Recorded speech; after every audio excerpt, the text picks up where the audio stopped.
moment on this conference that I went for in Nairobi, when the South African Minister of Transport stood up in the gathering where there are political parties from all over the world, and he said to me, he said, I want to applaud Liberia because your election was so tight, hotly contested, and President Bouaga only defeated President Weah less than 30,000 votes. And yet, President Weah conceded. He said, you people should continue that democracy. I was proud. I'm going to say anyway, therefore, President, we have to concede and keep our democracy on the path it is. It's something, of course, I'm proud of, and I'm happy he did that. I would praise him any day for that, because not many Africans can do that. Look, let's stop all these political norms. When people do something good, praise them. He could have stayed in power like other people. Yes, he could have done that. When President Bouaga,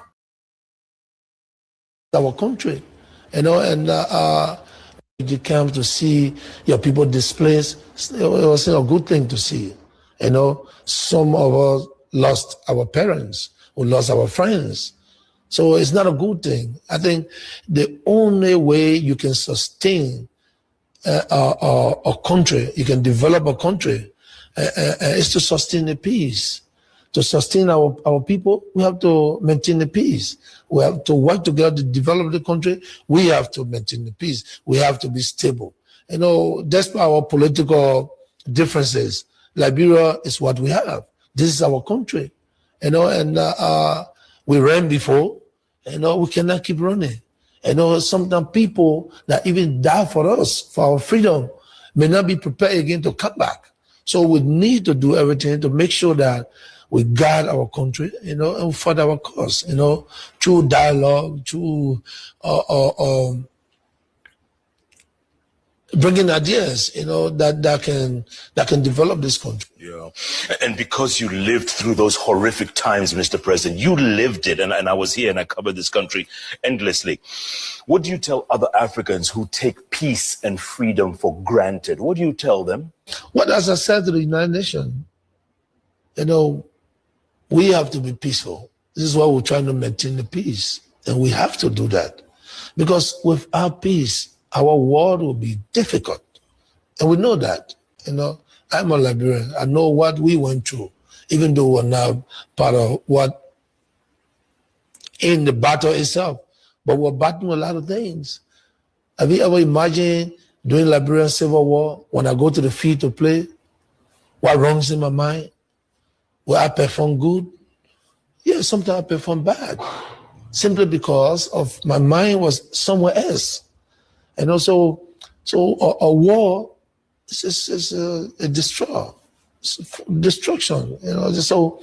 the best way is the peaceful way. So I believe that we must always, continue to preach, peace. We should not incite people against government, because what you fight for, you might be in a position one day, because only God knows what happens.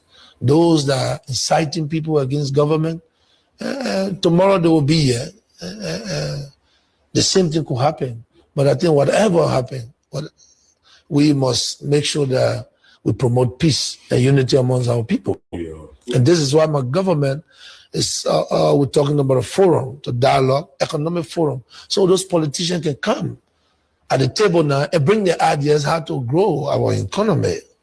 And I hope that they will do it sincerely and honestly, and we're going to listen to them. We'll listen to them. Yeah, Mr. President, when I see you at church, when I see Liberians at church, and the very God-fearing people, and then you imagine what the country went through for 15 years. I mean, it just doesn't make sense that they could be so religious, so God-fearing, and yet so brutal at the same time. Yes, it's difficult to understand. We talk about God so much. We go to church every day. But we keep on fighting each other. It's wrong to do so. No matter what, we should have a construed heart for each other, and continue to to praise God, continue to work together. Let us not see politics as a battleground. You understand? Politics, you're going to play politics anyway. But when the hour is gone of politicking, where there's no more elections, everyone comes together to build a country. That one of the things, I wish for Liberian politicians to understand, to play a part. I'm open to that. I'm always inviting them. But again, they have to think about it. This is their country. Yeah, you're a very patient man, Mr. No, you're very patient. Patience is a virtue. I've learned that. Yeah. Patience is a virtue, and I learned that. So I doing everything. When I'm called to serve, I serve. When it's not my time, I wait. But I keep on trying because this is the way to go. Everything that we learn, it was you have to repeat it. It's repetition. So even in the game that I play, every day I go to practice, they bring different formation. I have to adapt. So that I'm prepared to adapt. We Costa to your brother. the country have a future. And I think all Liberians have to know that we have a future. Liberia is moving forward. We should not bring it back, no matter what happened. If 12 years things were not perfect, we have to continue on the path where they were, so we can continue to bring it to where we want to leave it. Maybe the next person come, you will take it to another height. Absolutely. You say, keep on trying. It reminds me of the song by Zach and Juba. Yeah. Keep on trying. One day. One day. We want to be better. Yes. Love that song. Mr. President, I want to take a break and come back and talk about what's the greatest lesson you learned on the football field that you're now applying in your... So, fellow Liberians, home and abroad,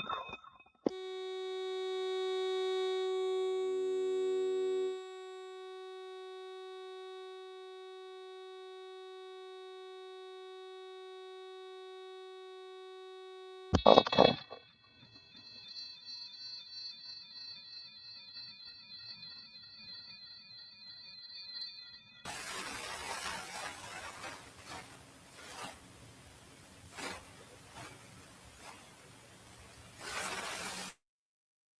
all right. Let's see what we have here. Sorry. Okay, so fellow Liberians, home and abroad, it's a privilege again for us to be on here, and we want to use this time to extend our thanks and appreciation to all of you that have been very, very supportive to what we do here. We want to say thank you. We are here because of you. We keep moving strong. We keep improving every day because you continue to give us your support through the comments section, through sharing, through your constructive criticism. And we are grateful that we are here. Today is going to be a very, very important show. It's important because it has to do with Liberia. It has to do with how we organize ourselves moving forward towards 2029. And again, I want to say thanks to all of you. We appreciate all of you. And please do us that favor. And that favor we require of you is to kindly hit for us the share button as we get ready to play host to the team that is in charge of steering up the affairs of CDC and preparing us for our convention as we launch into 2029. As you may be aware, the CDC globally is going through what we call recalibrating, rebranding, re-strategizing. And the process have started. across other parts of the world. For those of you who have been following, you saw that few days ago, the team was in France, where they had their own activities. It was very nice, very fine, and it was okay. And we are also going to be experiencing that same, one would say, political fever here in the USA. So it's very important. We ask that each and every one of you, immediately after this particular, somebody will say little advertisement, or maybe this interlude of okay, I'm going to play you something here, and then after this we'll come back and we'll enter into what we are supposed to be discussing today. So we're going to have the team again. I want to say welcome to all of you. Let's take this while we get ready behind the scene to bring you what we are supposed to bring you.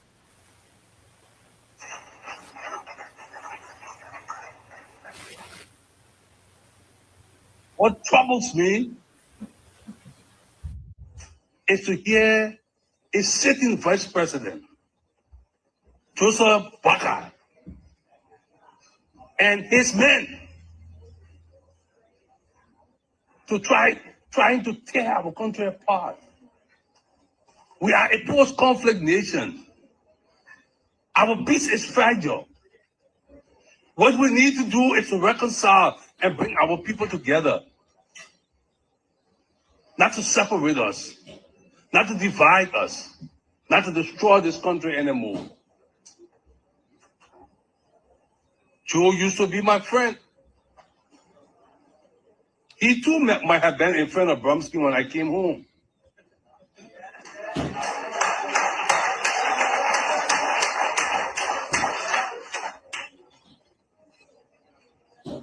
Since he decided to run for the presidency, I don't think Joe and I have agreed on much, but there's one thing I agree with him about. No Congo man should be president of Liberia again. But there's another side of that story, Joe. No countryman should be president of Liberia either. What Liberia needs today is a true Liberian who is most qualified to lead our country.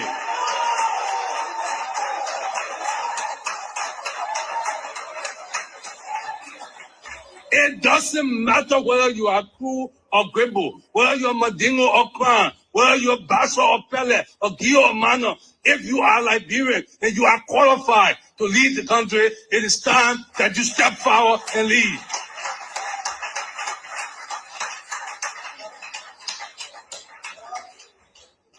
I don't understand why Joe will run away from his record.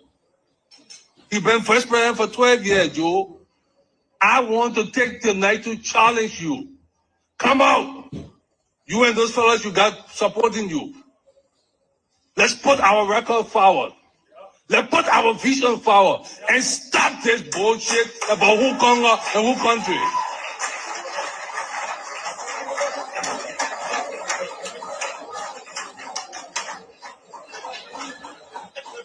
It is time that we put Liberia first.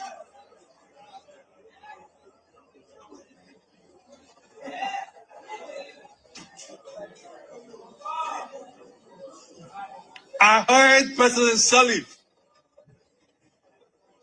doing her annual message, the last annual message she's going to give to this nation, saying that she and her vice president have accomplished so much.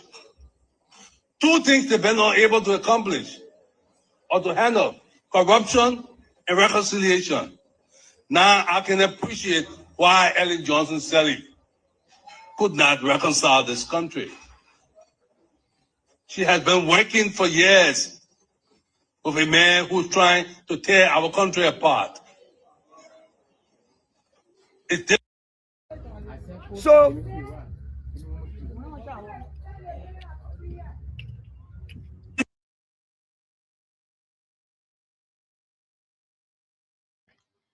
Sorry. Again, we ask that you do us a favor.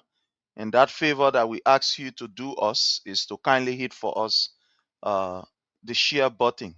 So share with friends, share with family members as we, discuss today what is going to be happening here in the USA. I mean, something very wonderful is going to be happening in the USA. So before going there, again, we want to say just do us that favor.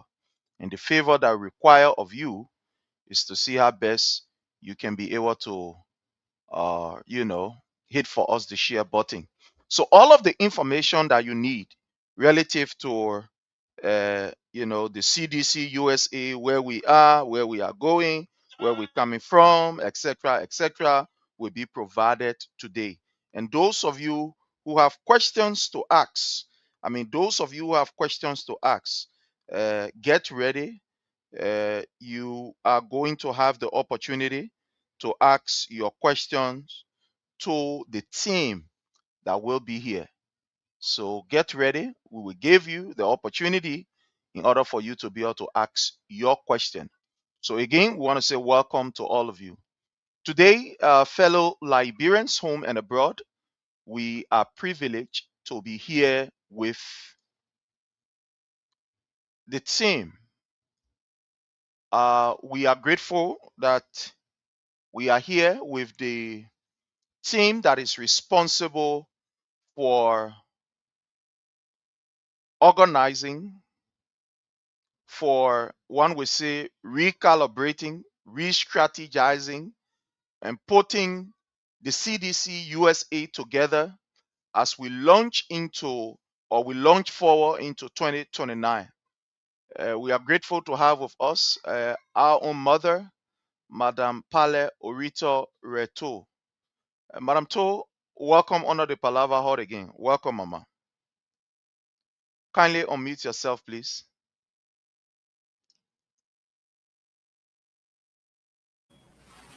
Thank you, Prince. Thank you. All right. We also are grateful to have with us the OIC of the CDC USA and also the convention chairman, the convention committee chair, Reverend Solomon Moa. Reverend Solomon Moa, welcome under the Palava Hut, sir. Thank you, and I'm happy to be on the show with my dear sister, Pale. We pray to give you the best of our own information we have for the people. So thank you so much. Thank you. I don't know. Are you comfort? We are not too. Are you comfortable? Or you're going to find someone to pack? So in the next 5 minutes, I'll be back.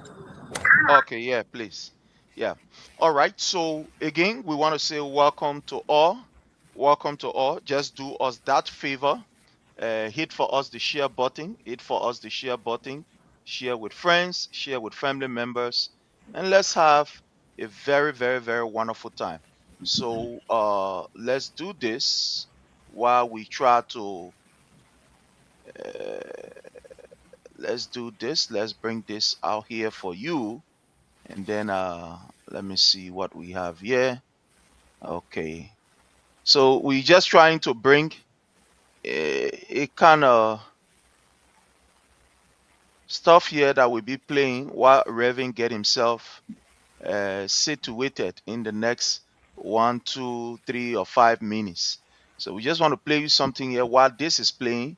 We ourselves will send the link because we've been asked our people supposed to be on, other panelists supposed to be on with us.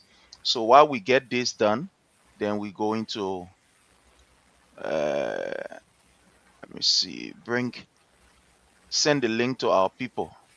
Because proof. Yes, Dr. Mehari, Dr. Ebola have been having 45 years experience. And see what's going on here. See what's going on here? What's going on here? You want to look the camera? It's very tough. Very tough. When you say things are tough, what do you mean? To get money, young man. You want to look the camera? To get money. You see the time? To get money high right now? One. Yes. See the US way. And the man with a 45-year experience, it's just a bluff. For nothing experience there. For nothing experience, but I brought you to the people here. You see, when you see all these police running behind you, taking your market, how people eat. Just my school coming open now. School just tell my school coming open. And I want for you to go and tell Boaka, you are from school, you tell Boaka, you should put your experience into use. Put your experience into use. We can see your experience. 45 years experience, but more. Agriculturalists, you can see what I meant to white people. But just finally, do you think the economic hardship you're talking about is the fault of the government, or is just the reality as per what's happening across the world? If you get experience, you should come with experience. Come with experience. Come with experience. Not just about more for the 5 years experience. Guess what on the dogger? They get no experience. That's so nothing for the 5 experience. Okay, thank you very much. Why need?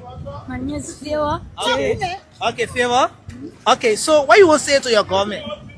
The country is so hard for us and our parents. We are not going to school or children. We are saying for this time. My mother said 20 o'clock to finish. It can be hard. My mother not affording for me to send me to school. So we want for the government to make everything so for us, for our mother to afford to send us to school. You going to school? No. You're not going to school right now? Yeah. You said what's your name, Favor? So what kind of business your mom doing? Kobo. She's doing Kobo business. She's selling across there, all the way on the other side. Yeah. Your man know like talking to Spoon TV right now. No. And you want the government to improve the country so things can get easier with your parents and so you can go to school. Yeah. No money in the country. The country very hard. Even before I think Joey turns out better because we get 1 or 2.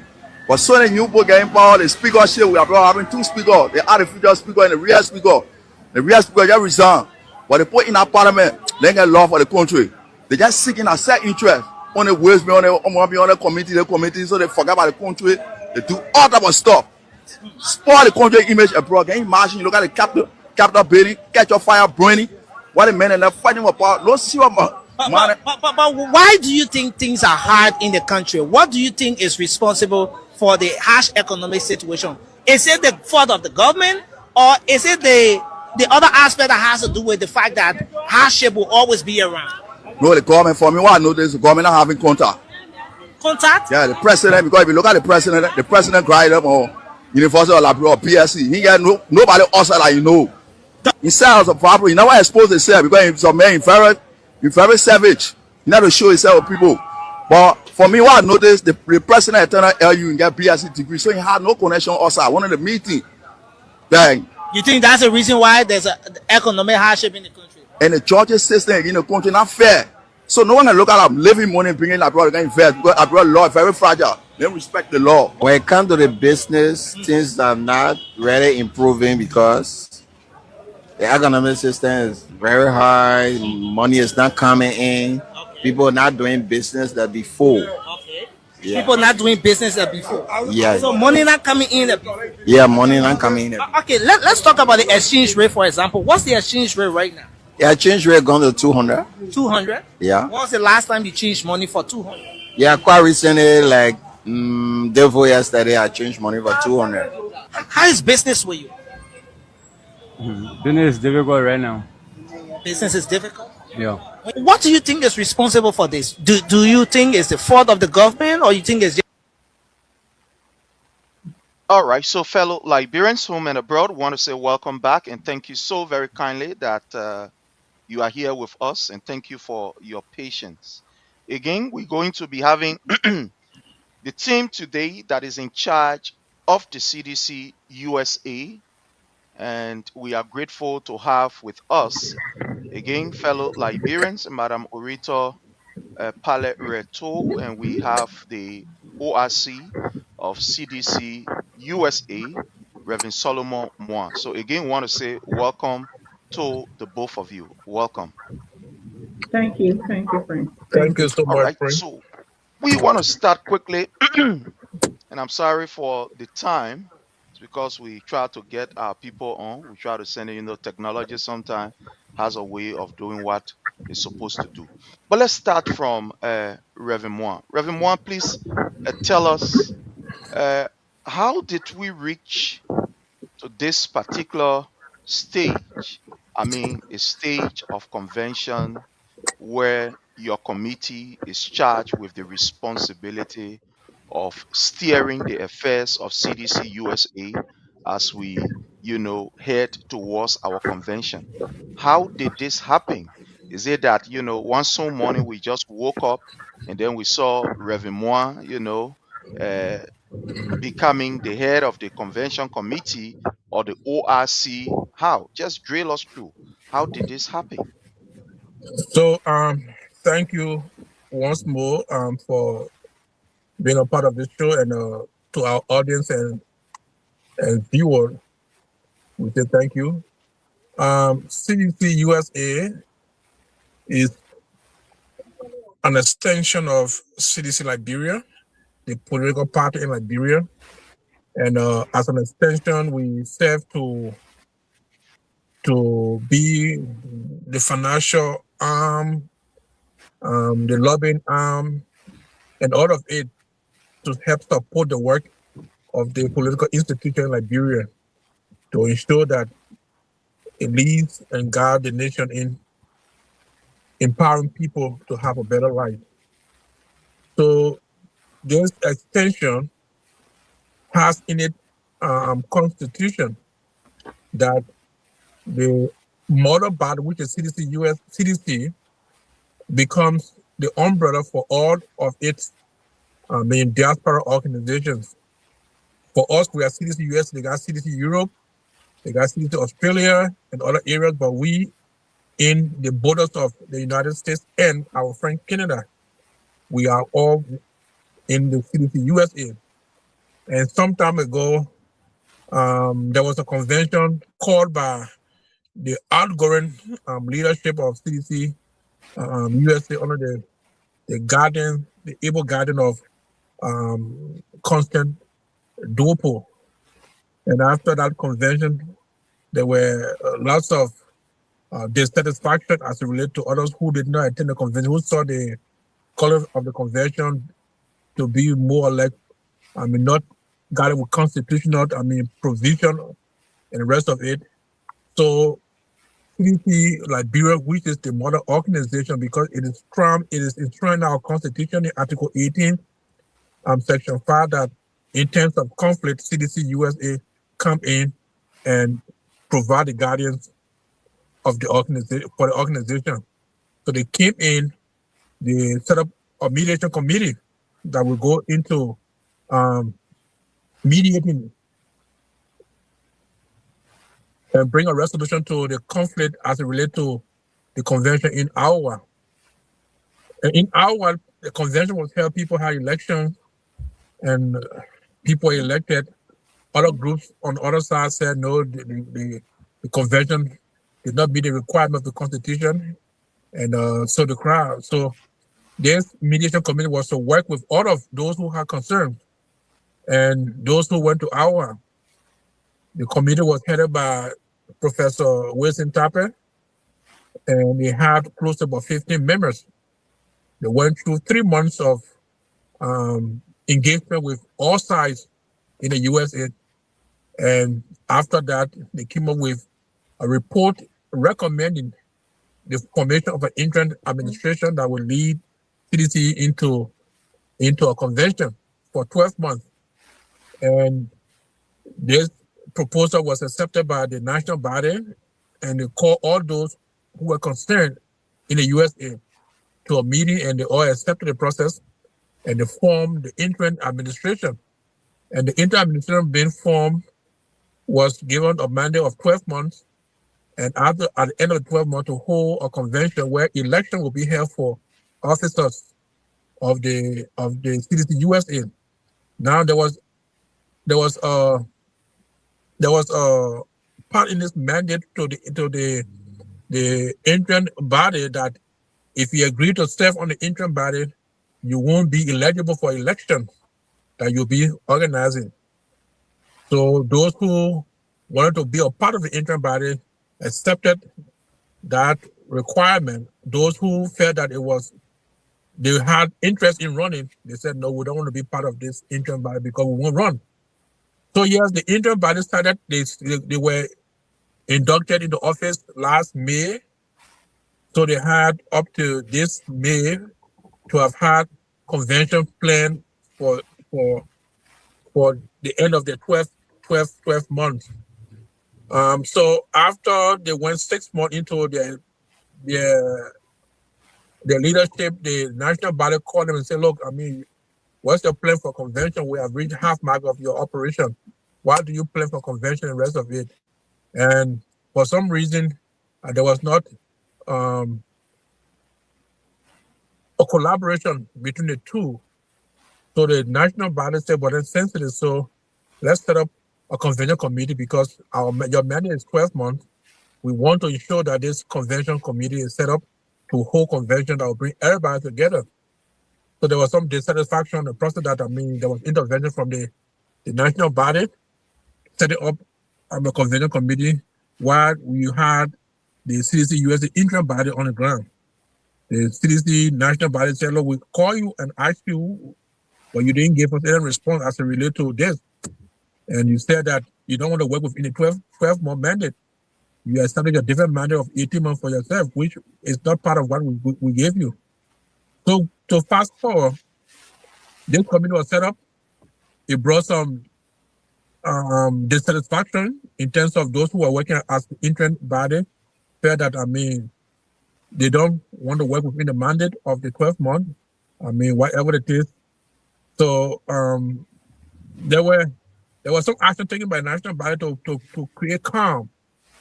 But to fast forward, this National Convention Committee started work as of the 28th of December when we were appointed. I chair this interim body. I'm not interim body, but chair this convention committee. It's been assisted by lots of them. I mean, my dear sister Pilot is also on the committee. We set up subcommittee within our structure to ensure that everybody gets involved in doing something. So, I mean, Mrs. Palareto is the subcommittee on logistics and operation chairperson. So this body is being headed by me, and we have Samuel Jacobs from Minnesota, who is the co-chair. Isaac Doe is the secretary. Eric Pevick is the assistant secretary. And we'll have almost about 17 persons who form part of this sacred committee to ensure that we plan and organize a convention in June of this year, from the 24th to the 28th, in Philadelphia, Pennsylvania.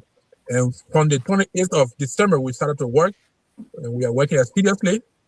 We've mobilized all of the chapters for the convention. We have been mobilized, and we have gotten the venue, and everything is set for the convention. What we are doing now is we are carrying on mobilization in all of the various chapters that are part of the CDC-USA to ensure that we all gathered at that place in Philadelphia where the standard bearer will be. Thank you. We'll come there. We'll just take it easy. Thank you so very kindly for that, very splendid, explanation relative to where we are. Madam Orita Palareto, this convention that we're talking about, one would say it is unusual, especially with this kind of setup where you have, a team that is going to be in charge of the CDC USA taking us to this convention. What is unique about this particular conglomeration that you are part of, that's part of this team? What is unique about it?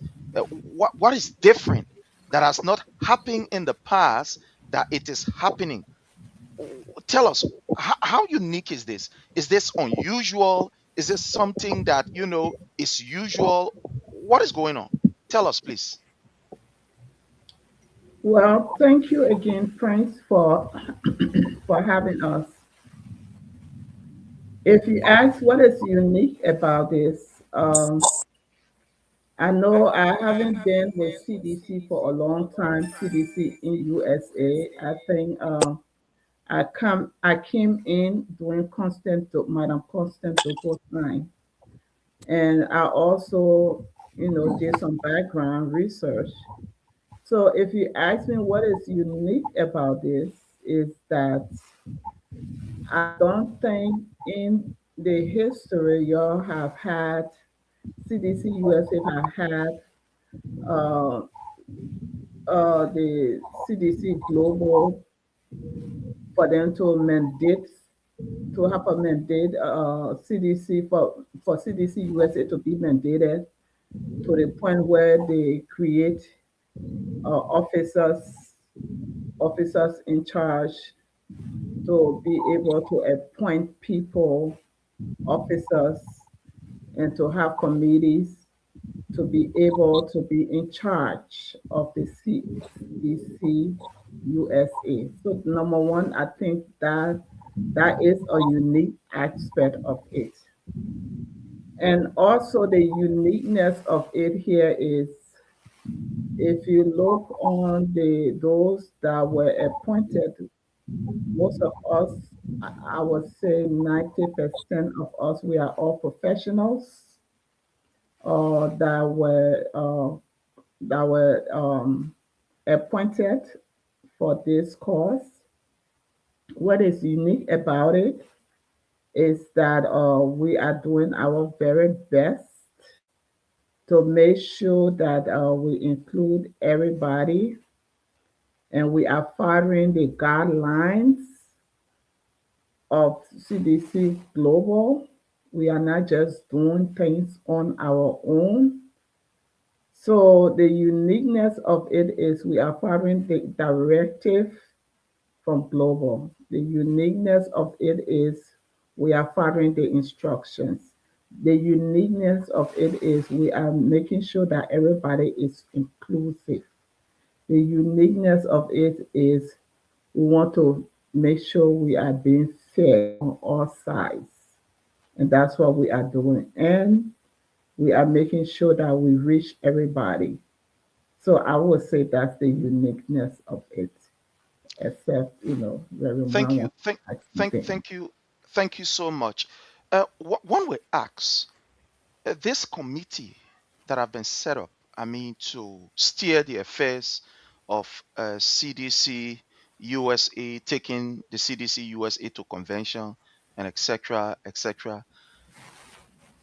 Is it a committee that was given birth to because of confusion or because the CDC see the need that there is a need to bring professional on board that will be able to guard the process that will be fair, will be transparent, and that will be able to bring together, I mean, all sides, across the aisle for a better CDC USA. What was it? Was it influenced? Was this committee influenced by, maybe somebody would say, by hate, by anger, or just by professionalism to see a better CDC USA launching into 2029?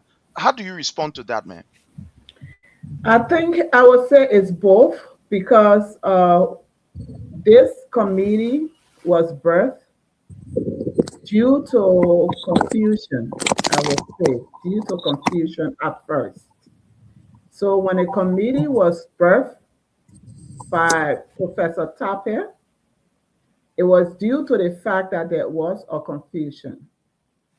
And the CDC Global needed to stabilize that confusion. Not only they found the need to stabilize it, but they wanted to make sure the proper thing was done. So they put Professor Tappe in charge, of which I was the co-chair at that time for that investigation. So number one, yes, it was birthed because out of confusion, and global chair and the global CDC wanted to make sure that CDC had a proper fair chance of hearing So we went through the process of investigation. Now that was done after the investigation, we did our recommendations. When we gave them our recommendation, they came down with one of the recommendations was an interim government. So after the interim government, like Reverend Moore said, they have some negotiations with them, and after which now, then the convention committee was birthed. After the convention committee was birthed, it was still hope that we all work together.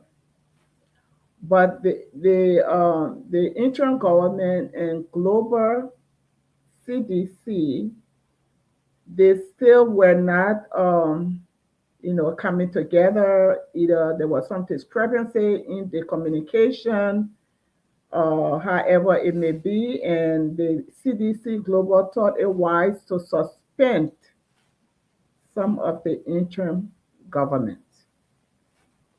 And with that being said, now that some of them were suspended, out of either being defiant, not being compliant with CDC Global, which happens to be the mother for us, then OIC was birthed, meaning that they had to pull the officer in charge over us, who is Reverend Moore.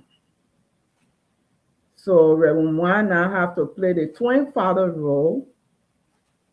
Not only is he a convention committee chair, but now he is an officer in charge. Not that the interim is not in place anymore. So your question is in twofold. Yes, it was birthed out of confusion, but we didn't just pop up. We did an investigation.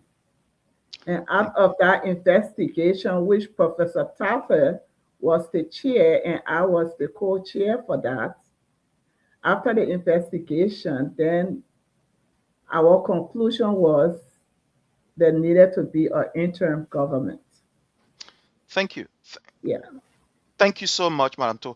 The reason why we are asking these questions is to clear out the doubt so that when we enter into the actual discussion, people will now understand, because this will be repeated. We are going to have a whole segment of it, hopefully by tomorrow. We will repeat this again.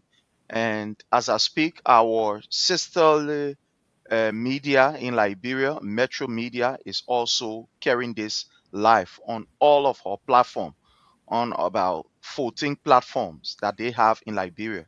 They are carrying it live. So it is important that we clear out the doubts.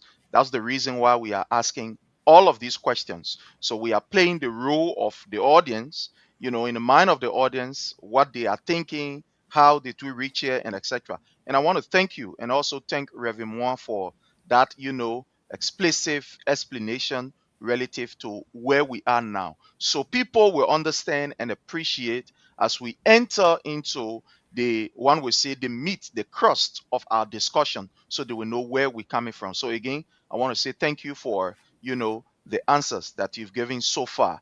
We want to go to Reverend Moore. Reverend Moore, the committee, what is the TOR of this particular committee that have been set in place? And is this committee with the blessings of global? One would say, I know it has been asked, but it's good that we repeat these things. Is it with the blessings of the global? Is His Excellency President Dr. George Manning Weah aware of this committee, or that there few group of people, Omar, Orita, Palebreto, you come together, you put yourself together, people in America, you put yourself together, you hijack the whole thing and take and start running with it? Tell us, dread us through. Where are we with this? Thank you for the question. And to just add, we want to be very careful how we answer the question because we've made significant progress in reaching out to all of our brothers and sisters in the USA, and even with those who had problem with the decision to have this convention and in June. So we don't want to delve into all of the ramification around that because we have passed that stage. We want to focus basically on what we all can achieve together in June. The National Executive Committee of CDC is the one that mandated this committee. It's not ourselves. And President Weah is a member of the National Executive Committee. He's the standard bearer. He's the first officer of the National Executive Committee. He's 100% aware of the process. And all of the members of the National Executive Committee, they are the one who met and established us. We are not the one who met and established ourselves to connect with them. Yeah. So, but the reason why I'm trying to focus more on the convention and not how we got here is the fact that when we start to talk about how we get here, and we tend to crop off old wound, and it will set the work we are doing currently, the mediation work we are doing currently with our colleagues who have come to the understanding and realization that the party remains supreme, and they want to join the forces to have a unified convention. So I'm careful to answer that question in a way. My goal on this platform tonight is to ensure that we have a seasoned and unifying message that will meet the needs and aspirations of all of us in the United States and those who will be coming for our convention. So yes, I mean, this is how the National Executive Committee of CDC are the one who established this body, and they are the one who mandated this body. The body TOR is to organize a convention, a unifying convention. At a convention, elections will be held. And the committee was told to organize elections so that it will bring up the new code of officers for CDC to continue the process of the CDC. We are just operating within this time frame as of June. After our convention will cease to exist, the new officers that will be elected are the one who will lead the CDC.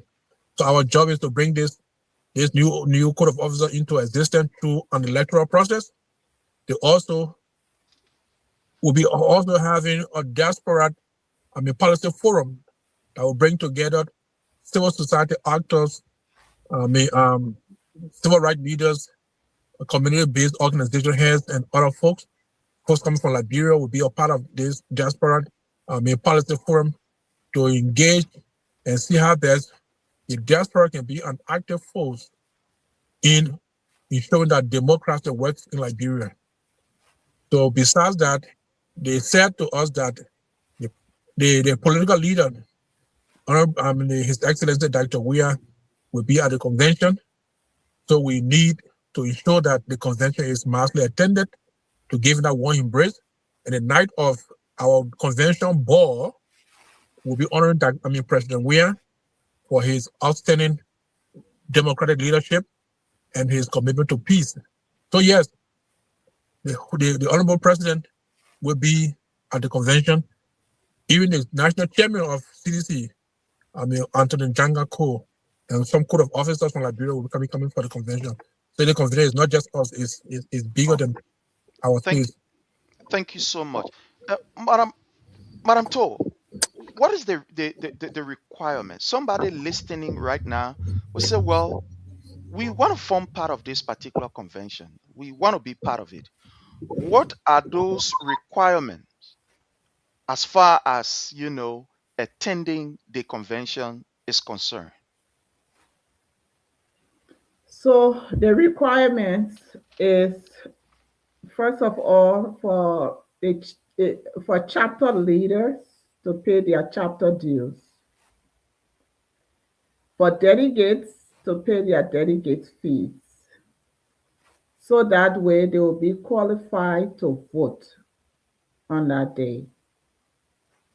Which, thank God for DMV, they have paid their $500, and Arizona have paid their $500 dues. So that's one of the requirements. And to buy their tickets also. So delegates have to buy their tickets, and part of the $100 that they're going to pay is going to make them to enter into the ball. It's going to give them free t-shirt and a hat. It's going to make them to enter into the bottom field to where the soccer is going to be played, the football is going to be played, where President Weah is going to be playing with the PA old timers. So that $100 will get them into that. So that is the requirement. Now for regular people, you can come in and buy your tickets, but you will not be given a free hat or free t-shirt. The $100 will get you into the ball. And if possible, get you into the soccer field. Okay. But to come in as a chapter, you have to pay a chapter fee and pay your $100 delegates fee. Reverend, you can add if I left something else out. Yeah, definitely. Reverend, just unmute yourself. Reverend, Relative to the requirement and activities of, the convention. Let's hear from you, sir. So you must be a citizen in a chapter to be a delegate at the convention. So it means that a chapter brings you in as a delegate. We have close to about 20 chapters. We have some who are emerging chapters. And the requirement for being a chapter is you must have at least 10 citizens in your state. You can at least 10 citizens in your state and more, one or less than 10. And we've had chapters, we still have chapters, and the emerging chapters are the ones who will follow this basic requirement. We give you 30 days period for your establishment, all the work to be accepted. So that's one. So delegate, each chapter is to bring at least 10%, at most 19% as delegate to the convention. And each of the delegates paying the delegate fee of $100, like what my dear sister and hardworking logistic operations subcommittee chair have just said. The $100 you're paying, it covers you for the entire convention as a delegate. Delegate, you have the right to vote. You'll be voting. Delegate, you will have access to the board on the $100 you pay. Entering the fee is $25 for non-delegates, but for delegate, you have access to the fee. So as a delegate, you have access, you'll be given a package of the convention souvenir. So it means that the t-shirt, the cap, calendar, and other things in the whole package is for you because you pay your fees, that delegate fee. Now, the question is, suppose you are not, from a chapter, you want to attend the convention, or you from a chapter, but you now came as a delegate. What can I do? Yes, if you want to sit as observer, you can sit, but they got a registration fee for observer. Now, to enter the board, because you're not a delegate, the ticket is $100. To enter the fee, because you're not a delegate, the ticket is $25. To get t-shirts and cap is $50. So the t-shirt and cap and all other souvenirs are put together in a package for $50 if you're not a delegate. But if you're a delegate, all of the things are just well in your $100. So yeah, this is how it looks like. Now, we also have of voting time, but we'll come to that. But this is the requirement to be a member of the convention. So delegates who are coming, and besides the state delegate, there are former officers of the of CDC who can come in as delegates. But then you will have to pay the $100 the delegate fee as well too. So this is where we are, and so far, I think I answered the question as you so require me to do. Thank you. Sure, definitely. So, what is the expectation? What is the outcome? What is the goal of this convention? What are you guys looking at? What do you hope to achieve? I mean, after all of this vigorous process of calling people, going across state, organizing, etc., etc., what you hope to achieve? What is the end goal here? So the theme of the convention is renewal for result. One CDC, one vision, and one future. So going forward, as CDC, we want to have a unified convention that will build that spirit of oneness, that will have a complete autopsy of the organization, where we lack, and how we can better off ourselves. Imagine a party given 6 years of leadership for the first time after 12 years as opposition. Then we lost to the former ruling party. We want to come back and ask ourselves why these things happen. Why is it that the hope of the people placing us was that? How can we rebuild credibility? How can we, as CDC USA, become or remain or be strategic assets to CDC Liberia? How can we together unify this whole organization to prepare us for 2029? And how can we trust leaders, because we'll be having national elections during the convention? Who are those that we can trust to put into power to help CDC to become the force to reckon with? So we are hoping to achieve a new court of officers that will be elected for CDC USA.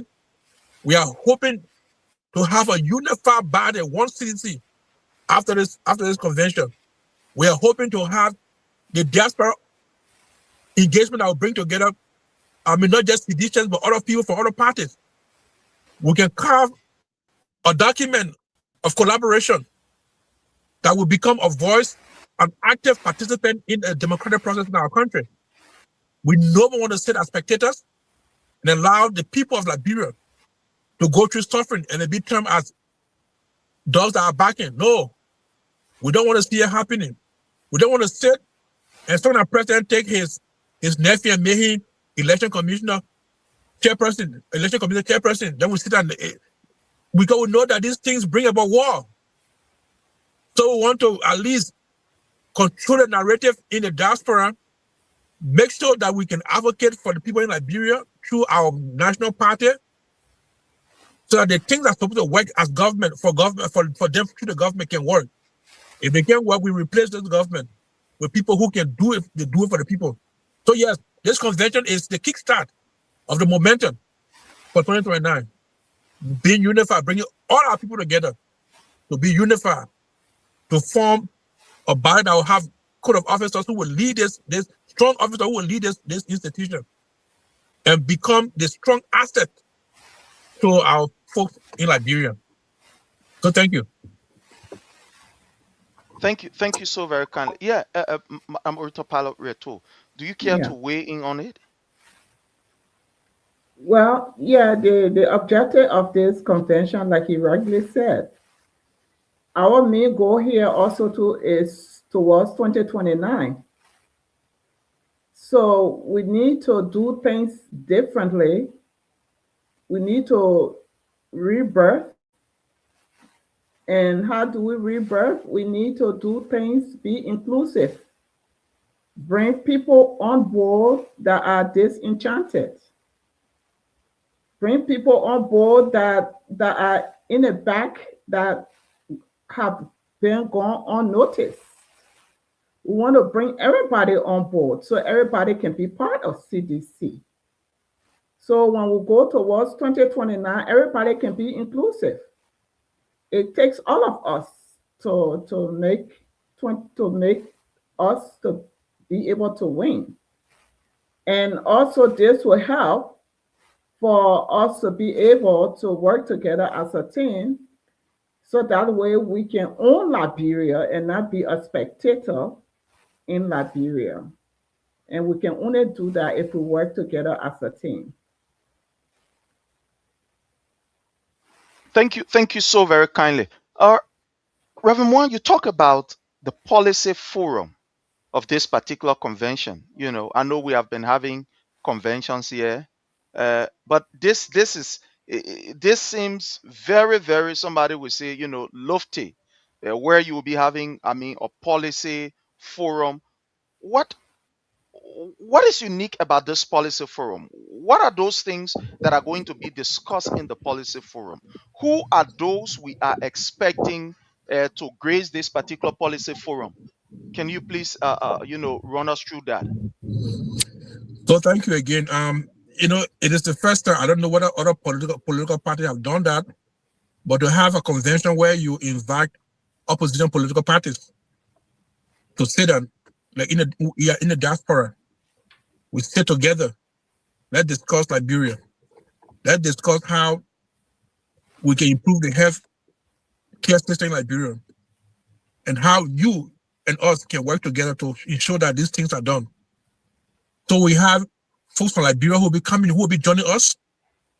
We are reaching out to opposition political parties like the CMC, like the ANC, and other folks to have a presence in the discussion, civil society organizations and the rest of it.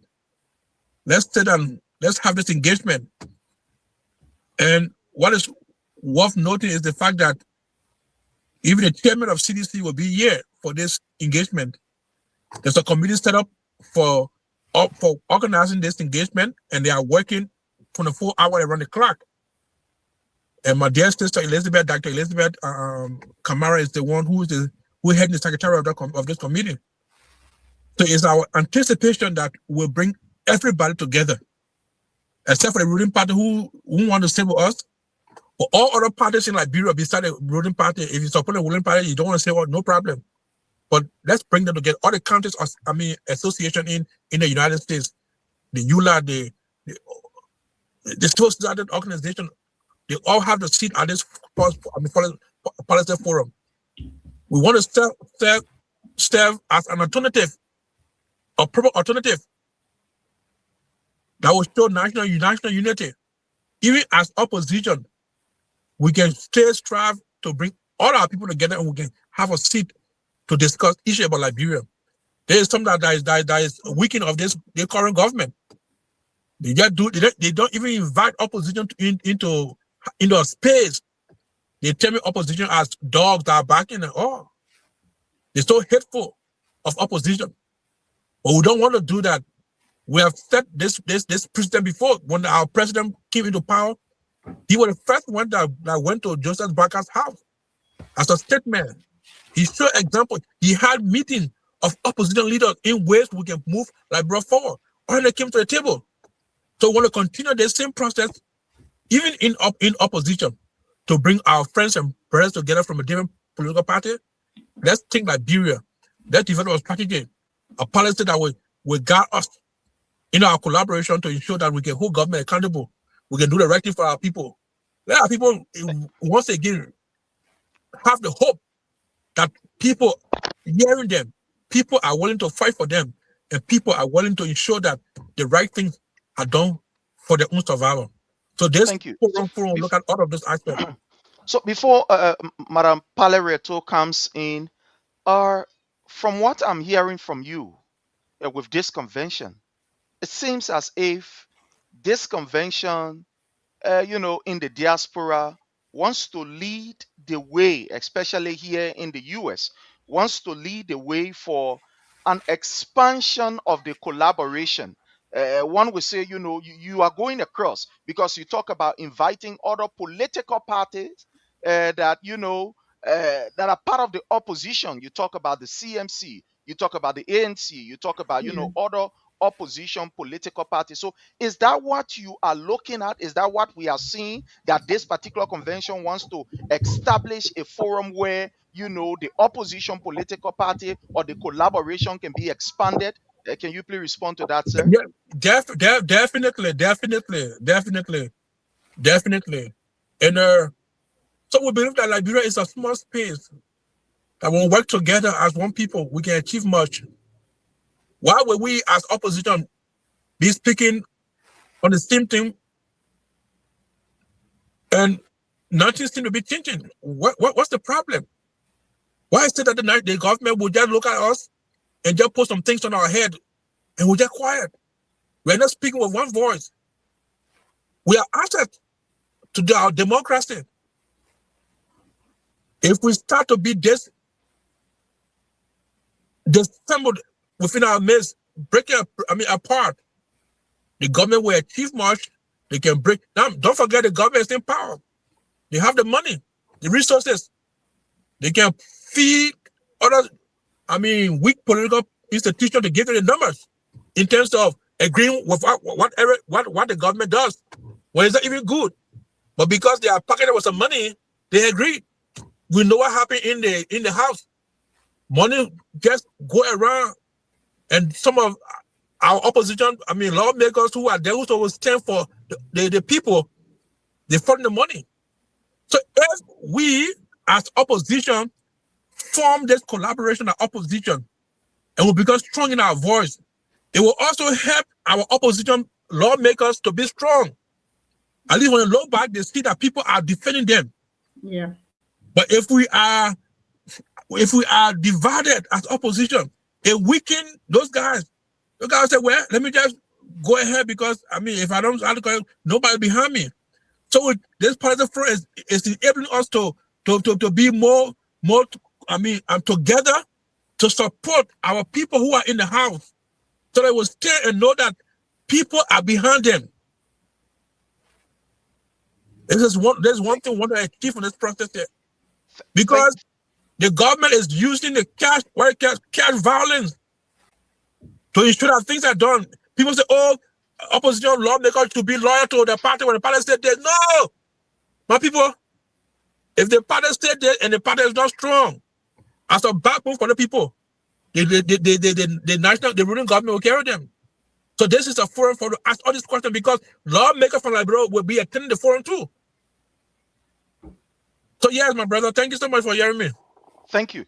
So, Madam Palareto, while you weigh into this, it seems as if this convention is unique and is special, because from what I'm gathering, from what the ORC have explained, where you want to bring together, political parties, in the opposition, it seems very big. It seems that the CDC want to expand, want to extend its grip, and it seems as if the preparation for 2029 have already started. Let's hear from you. Weigh into that, please. Yeah, I think by bringing all of these opposition parties, it's going to help to restore public trust. First of all, the rule of law is going to restore that. It's going to restore jobs and youth employment. The inflation and cost of living going to be helped. It's going to help with security, stability, and the national cohesiveness.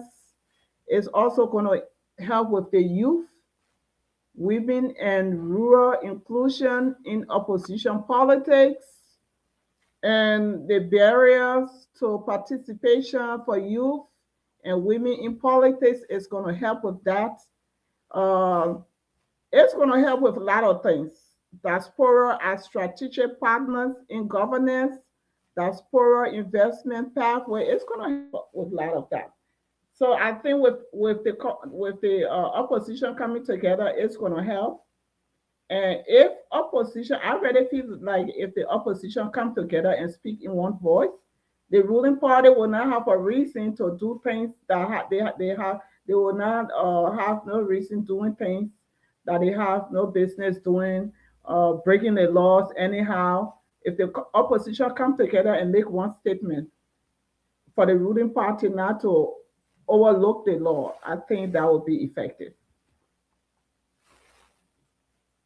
Thank you so very kindly. Now, we have a flyer here. And on this particular flyer, it states that the convention is going to be from June the 24th to the 28th. And you have, the various speakers. We have Wanto Tia Wanto. We have Madam Wilhelmina Piso Sedita. We have Gamode Clinton. We have Emmanuel O. Cooper. We have Samuel Jacobs. We have Mamesi Kaba, Ashok Bolo Howard. We have Civicus Bazigia, etc., etc. Now, each of these people, are they just going to be speaking on just one day, or is it going to be like a panel discussion in which each of them will be given the time to speak on specific issue? Can you drive us through, sir? So thank you. If you look at the flyer sent to you, we have several topics. Now, the speaking engagement is on Thursday. It's a panel discussion where each of them will be given topic. They have been given topic to study and present during the convention. So each of them will be coming to present the topic, being moderated by a moderator. I mean, the topic is the topic cut across all of the issues that have to do with CDC. So this discussion, this panel discussion is separate from the Diaspora Policy Forum. The Diaspora Policy Forum has also, panel and panelists that will be presenting presentation on topics. So this one is our internal review at CDC. It has to do cut across. How can we promote unity among CDC? How can we build a party as a strong alternative government? How can women participate in the process? How can youth turn from protest to policy making? So all these things are very important, enabling us to be the party of trust and formidable. When we get into working in government, we ensure that we do those things that we said we plan to do. We set ourselves strategically to do these things. So nobody is letting, everybody is on board to present to the people of Liberia the best governance we can. So each of these, speakers we talk about, they are given specific topic to present. And after a presentation, we have discussions amongst ourselves, the delegates and the rest of it, into committees rooms, where we will come up with resolutions from each of these presentations as per the way forward for CDC USA presented to CDC Liberia. Thank you. Thank you so much. So, Madam Palareto, with this kind of extensive, well organized, a very big conference that you are having, what about lodging? What about the issue of, as it relates to the arrangement of the entire convention? Where are we looking at, location wise, those who will be coming? I know people will be traveling from Liberia. There will be other people traveling from, the 50 states and coming. How are you planning to lodge these people? It's going to be a very big program. Yeah. What are you? So drive us through. Where are we? So thank you, Prince, for asking the question. Right now we have engaged some Airbnb and some hotels. We have the links in the convention portal. Now, if you are not part of the convention portal, they can contact us. But we have links for the convention portals and we have Airbnb. They can simply click on those links and reserve for their Airbnb and for the hotels. For the president launching, President, His Excellency, President George Mananwia, we already have hotels for him already, he and his entourage. It is reserved already. We have asked the PA chapters to find and identify people who have homes, because there may be people who don't have sufficient money to maybe come for the whole weekend.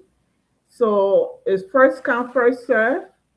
If they don't have enough sufficient money to get in a hotel or Airbnb, we can ask the PA chapter to identify homes. We have asked them already. And then we can place them in people who want to lodge, people from out of town. But I want to encourage people to start looking for their Airbnb or for their homes. Go into our convention portal and click on those links, or they can contact me or Moi, and we can give them some links. But we already have those links. We will provide those links in the individual chat room, like the DMV chat rooms and the chapter chat rooms as of tomorrow, so they can book their hotels and book their Airbnb. As of 2 days ago, I made my reservation for me and my family. It is getting expensive, so they must try their best to book their hotels early. They shouldn't wait 1 week, 2 weeks, or 1 month to the time. Let them reserve their hotels now or their Airbnb. Thank you so very kindly. Thank you. So, Reverend Moore, I'm saying that this program will be from the 24th all the way to the 28th. One will say, why all these days? Why not just 1 day? Everybody just go 1 day, just do it and just. So, what are those activities that you intend to incorporate in the convention that lead to this? I mean, from the 24th all the way to the 28th. Can you walk us through? So thank you. Yes, Wednesday will be the 24th. This is when the delegate will be arriving from the various states. People coming from Liberia, I guess they will be in America a day before the 28th. So the night of the 24th, we'll be having what you call meet and greet. And meet and greet will be held at a place called Moses Spot, aka it's the JSM Cuisine. It's on Baltimore Park. On Baltimore Park in Lansdowne. We'll be there from basically 4 o'clock. We'll be receiving guests. When you come, we'll process you. We'll start your registration from there. Then we'll have what you call a welcome dinner at that place. Very beautiful. You want to be there. Very cozy to be. So all of those who have come from the various states and from Liberia will be having an opening dinner at that place. It's a meet and greet where you'll be able to meet, your old friends, you meet new friends, the rest of it, and we'll start to set the tone for the convention on that night. We'll close by 12 to 1 o'clock. You go to your respective, lodging places. Then 9 o'clock in the morning, you will be meeting at the Springfield Country Club, where all of our sections will be held. We expect that 9 o'clock in the morning, you'll be there. And that day will be the official opening of the convention. You'll be having speeches from the OIC, the national chairman, and other people. You'll be having reports being submitted by the convention committee on the state of affairs of the CDC USA. You'll be having our panel discussions being done. My brother, one thing I want to tell you too, every delegate, that place called Country Club, they have nice food, they do prepare. But Civica Bassi guys from Liberia and I, along with a few guests, went to that place at their restaurant. We ate some good food. They know how to prepare. They got good fingers. So you have a beautiful lunch, fresh and continental lunch as part of your package. Then that whole day we have this engagement. We'll close by 5 o'clock in the evening hours. Then we can do networking after 5 o'clock. You want to meet new friends, whatever it is, it's up to you. The next day, which is Friday, is when we have the Diaspora Policy Forum. bringing all our people together in the same space at the Springfield Country Club. We start at 9 o'clock, we go up to 5 o'clock in the evening. Again, you have a nice, beautiful continental lunch for you from the restaurant, provided for you free once you're part of the convention. When that day finished, the next day is Saturday. And on a Saturday, we are meeting. It's the real meeting where we're going to have elections. You are there 9 o'clock. From 9 o'clock to 5 o'clock, we have an election. From 9 o'clock to 3 o'clock, we hope to finish. Between 3 to 4 o'clock, 4 to 5 o'clock, we will be announcing our result of election. Now, prior to the day, on the day of Friday, the night of Friday, we're going to have a debate at the JSM Cuisine, where people want to show reason why we should elect them and the rest of it. So the debate is from 7 o'clock to 10 o'clock that night, on Friday night. Then we'll transition into the election on Saturday. The election is done, we announce the results, and in it, we'll go back home, we'll dress good, and we'll come for the ball itself. 7 o'clock at the same place, the beautiful ballroom at the Springfield Country Club. We're going to honor His Excellency and recognize some outstanding members of CDC USA, some veterans who have worked to ensure that CDC is CDC today. We're going to honor them as well, recognize their great effort. More to that, we're going to have people invited. We have written the governor of Pennsylvania to be the keynote speaker on that night. So you'll be coming along with the mayor of Philadelphia, and we also invited the mayor of Philadelphia, the governor of Pennsylvania, who will be the keynote speaker. We have other congressmen and women from the U.S. Congress who are represented from Pennsylvania, the Commonwealth of Pennsylvania. We also invited them. We invited other city mayors. They will have one of our city mayors from Derby, who is a Liberian, Mayor Dan. These are the people we are inviting. We want to ensure that that venue is packed with people for networking. I will set the stage for our engagement after the convention. People from Liberia, as I said, a huge delegation coming from Liberia. We are rating lots of people to be at that ball. So don't miss it. The entrance to the ball is $100. And we got a special seat for a VIP seat with the president, which is $500. If you can afford it, you want to have an engagement with the president, that seat is there for you. So thank you. Thank you. Prince, Yes. let me just add, in addition to that, we're going to be recognizing those people who have worked in our community, who are citizens. We are going to call them and recognize them. There are some citizens that work in the back. They don't come up front, or we want to recognize them within the community. So if you know anyone who are citizens that work very hard for CDC, recommend them to us, and then we will recognize them. So far, we have few of them that have been recommended to us, and they're going to be recognized. Okay. Thank you so very kindly. So you talk about the issue of the electoral, activities that will be happening during the convention. Now, I want you to drill us through this particular process, because when it comes to convention, an election, everybody attender, can be up to listing. Can you just kind of drive us through this process, the electoral process? Those who are qualified, what are the requirements, the deadlines, and etc. Can you drive us through? So thank you. Before you go ahead, we want to welcome a member of the committee, Reverend Thomas Johnson. Welcome, Reverend Johnson. Thank you. So yes, We've sent out the election guidelines, an election that will be held.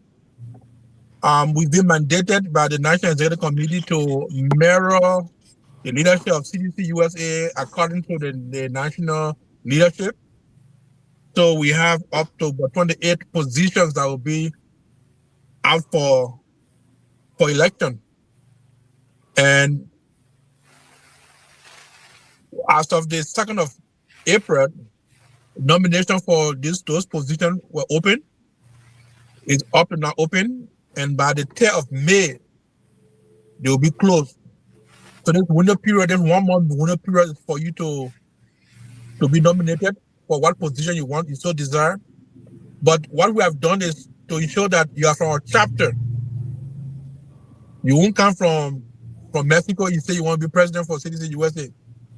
But be part of our chapter. You can't come from a chapter that is not existing to say you want to be president for CDC-USA. No, you must be member of an existing chapter, be nominated, you must meet the requirement of a due pay member, you must meet the requirement of being a part of this chapter, an active member of that chapter.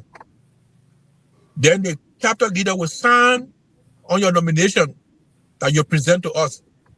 So we're now receiving nomination from people across the United States who are interested, but the nomination will go through your chapter leaders as well. So at least they will authenticate that indeed this person is from this chapter. So yes, the positions are open, and we have told them jokingly, but it's serious. As of May 10th, if we can receive a position, we can receive nomination for those positions, we'll have no election on during the convention. We are clear with that. This ORC will continue to be ORC until y'all come back to us and say we're ready for election. We are just killing. But yes, people are eager to show up for leadership in CDC USA. We are glad from all across the United States. People are in high gear for this election. We want to encourage you. We want you to even identify within your best leaders who you think can really, lead this institution. CDC is not a small institution. CDC is the political party that led Liberia, the oldest republic of Africa, for the past 6 years. They are going back to lead Liberia now. Not children play. We have had great men and women who have served CDC USA. So if you know of people who you think can lead this institution, you encourage them through the chapter to come on. So yes, this is where we are. Thank you, sir. Thank you so very kindly. We have with us Reverend Thomas Johnson, a member of the committee, the convention committee. Again, we want to say welcome, Reverend Johnson, and it's great that we have you here. We're talking about the issue of the CDC USA Convention, and you happen to be one of those who, you are part of the convention team, and we are talking about the issue of the elections. But just tell us the uniqueness of this particular convention committee for which you are also a part of. Let's hear from you.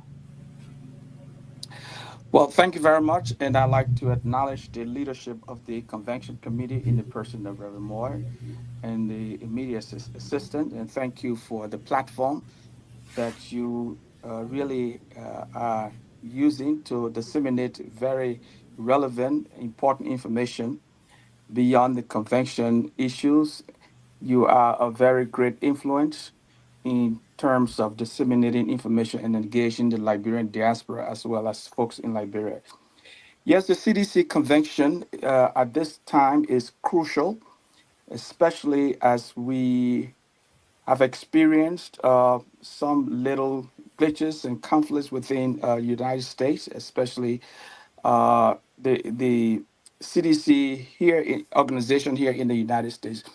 The need to bring folks together is crucial, and the chairman and the convention committee have been doing all they are able to ensure that the conflicts that divide people are resolved and everyone really get themselves together to attend the convention.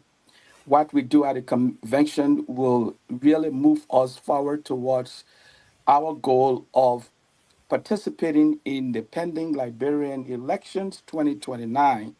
So all those here in the United States, I urge you, as the chairman have been saying, let us all put our differences aside.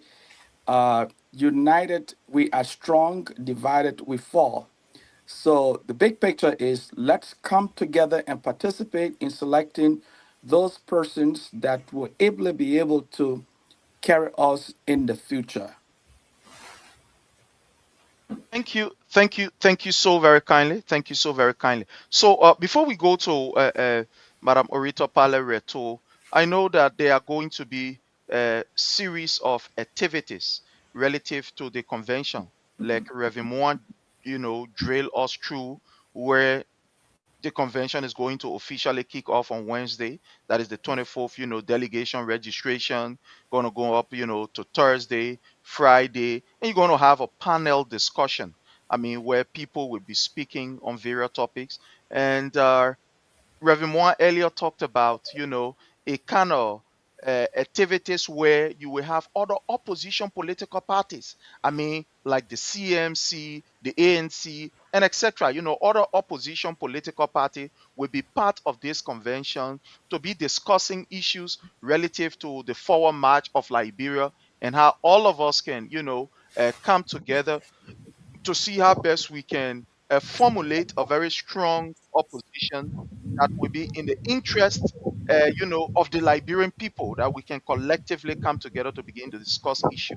Now, I want you to talk a bit about this particular, section, this particular section where you're going to have opposition political party discussing issues relative to the growth and the development of Liberia. Let's hear from you on this. Mr. Sherry, truth be told, we do have more in common than that which divide us. In fact, if you look at the ideologies, you look at the various platforms of the different political parties, they are similar. And so inviting opposition leaders or persons to be a part of the CDC convention is significant in really deep looking at ourselves and really unite ourselves around our commonalities as a people of Liberia. I do know we all want to see a better Liberia. We all want to rebuild Liberia on firm foundations. All of these things go through. There is no ideological difference I've seen amongst the opposition. So putting our differences, our minor differences aside, and galvanizing into one good, united, and strong opposition will enable us to obtain the objective of being brought to power in the reconstruction of Liberia. The current leadership in Liberia is disappointing, and so the need to replace that leadership cannot be overemphasized. So what the opposition needs to do, come together, unite, and work towards really replacing the leadership that is in power right now. So that Thank would you. be a crucial moment, especially, and I've always emphasized, we are in the phase of reconstruction. This reconstruction phase must be driven by ourselves reflecting on what we have in common. What is more important in Liberia? The people of Liberia that have suffered a lot, that have suffered war, that have suffered discrimination, that need economic relief, that need very compassionate leadership. Those are the things that should occupy our minds instead of being divided in terms of regions, tribe, or personalities. I think the leaders in the opposition movement are aware of these things, so that I will urge people to put their egos aside and rally around what's really common, what's very important amongst us. Thank you. Thank you so very kindly. So, Madam Palareto, I'm saying that the team have made this particular unique arrangement where they are going to be meeting with chapters. They are going to be meeting with state leaders. I mean, in the CDC, where you are going to be meeting with people even out of the CDC. You have this particular metric that you put in place where you'll be meeting, with various chapter and etc. Now, tell me why why is this significant? Like the usual convention we have had in the past. Everybody know that convention, that CDC, the news to spread out. No need to call people, meet with chapter, have, chapter meetings or engage people. But we are seeing that, this is different. So why is it like that? That you are meeting with chapters, meeting with people, traveling across the states, having conversation and etc. Tell me the significance of this. Well, thanks for asking, Akin. The significance of it is that we're trying to form a collaboration. We're trying to uh, uh, uh, form a form of inclusiveness. We don't want to leave nobody behind. As we all know, we know of some people that are enchanted, this disenchanted. And we know that some people then, like, okay, after the election, they have withdrawn. We know that. We know that some people within the chapter, they love CDC, but for some reason they have withdrawn. So Reverend Moore and myself, we cannot sit down and think that everything is okay. So we thought it wise to check in with everybody. We sat down, we thought about it, and we thought we'd become intentional about things. We decided to even probably drive state to state.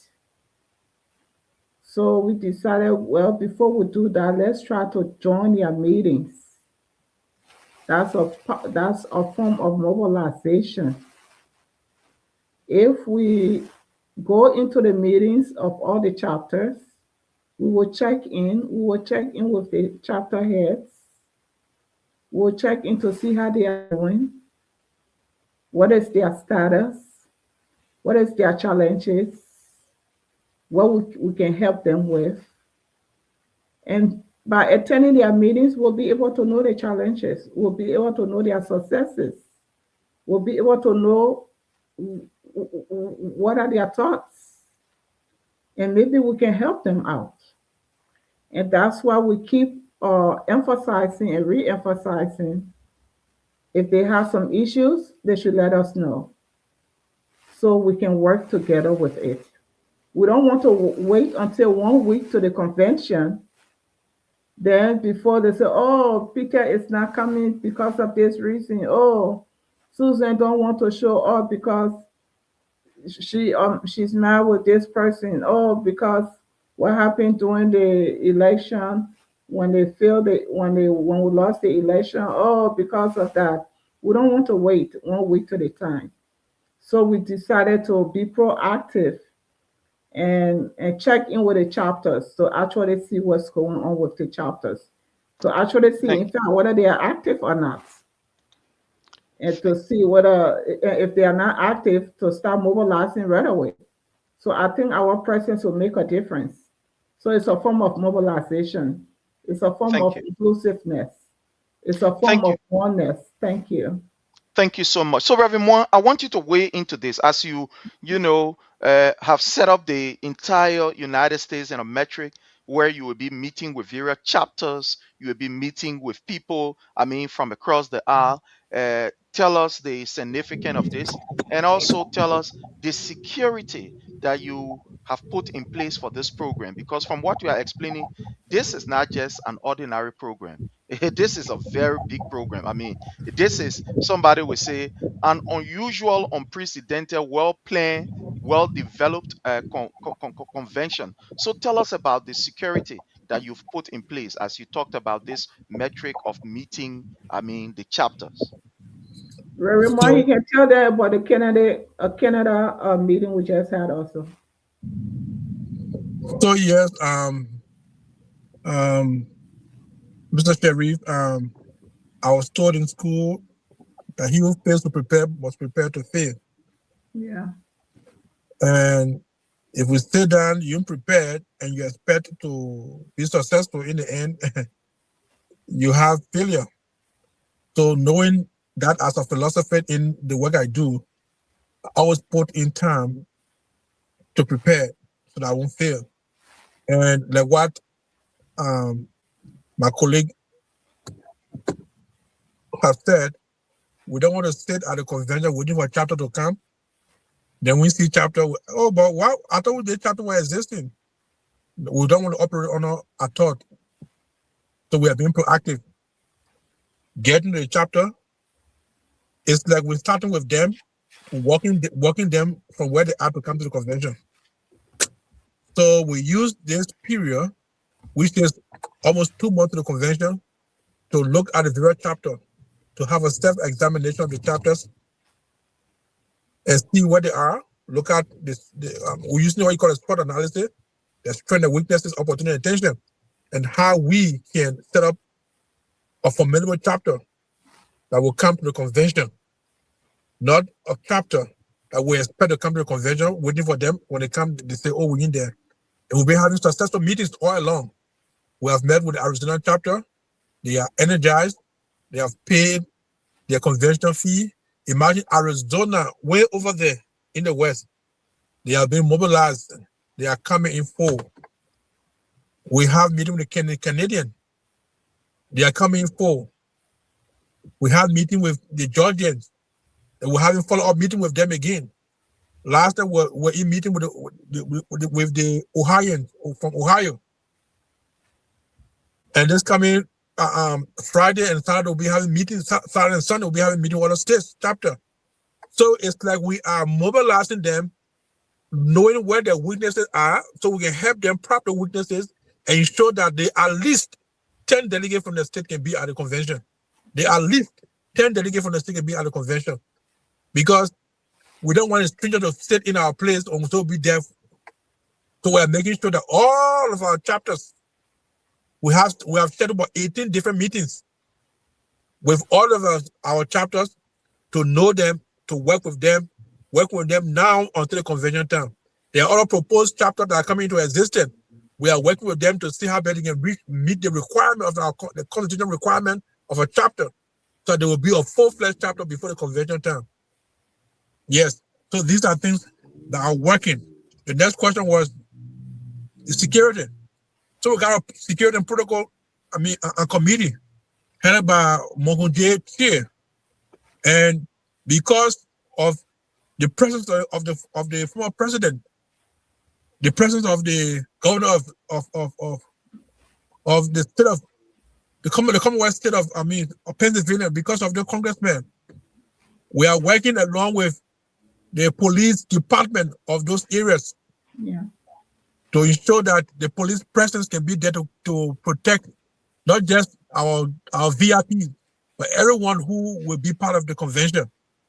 So like the Springfield, working with the Springfield Police Department, the Philadelphia Police Department, and to ensure that the police presence can be there to secure the space for each of us to do things and enjoy and make use of our presence there. Thank you, sir.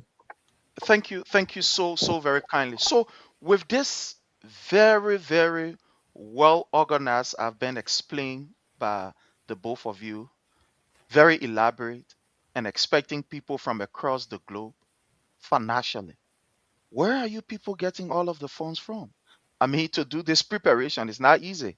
Even being on the show, to appear on the show is money. I mean, shows that you've been appearing on, it takes a lot.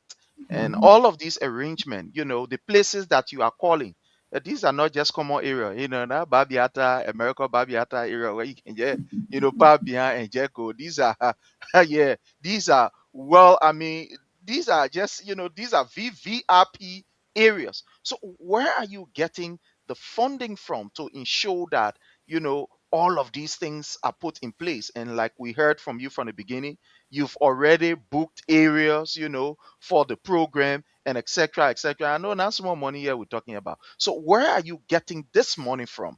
And as you go into all of these arrangements. So thank you again for that question. This is one of our indicators to know whether the people own the convention. The budget was set up, and we made an SOS in one of our meetings to the various state chapters and stakeholders in our meeting. The first thing we did was to create a budget, and we gave it to the various state chapters to go and review and make their input. So after review and making the input, they brought back to us recommendation as per how they want to see the budget. So we agreed on an inclusive budget that had the involvement of every state chapter. So we asked them, now we have had the budget. Can we at least help to pre-finance this budget? So, in that meeting, we're able to raise substantial money, up to $5,000, that we use today to pay on the venue, at least pay to book the venue and other things. Right. Put into place the printing of the t-shirts and other things we are doing currently. I'm coming. Let me just intrude, Reverend Moan. This is unusual. You are saying something here that have confused me. With such a well-organized program, you mean you people don't have an account where you get $100,000 sitting down? It is the member themselves, because of the way you guys have organized it, because of the way you guys are reaching across. You mean it is the state chapters, the member themselves, that have decided that, look, we pre-finance this to show that, look, we are prepared for this. Reverend, is this what you people are saying here?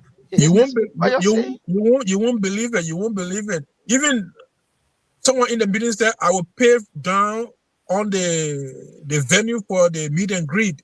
Yeah. In the meeting.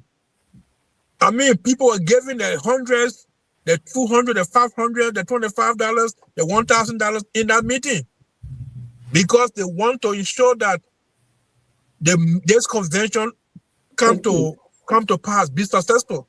Yeah. We were overwhelmed by their generous contribution. And based upon what they gave, that's why we are moving. Now, state chapters have not all started to put in the money in terms of the convention fees. Then they have not started paying yet.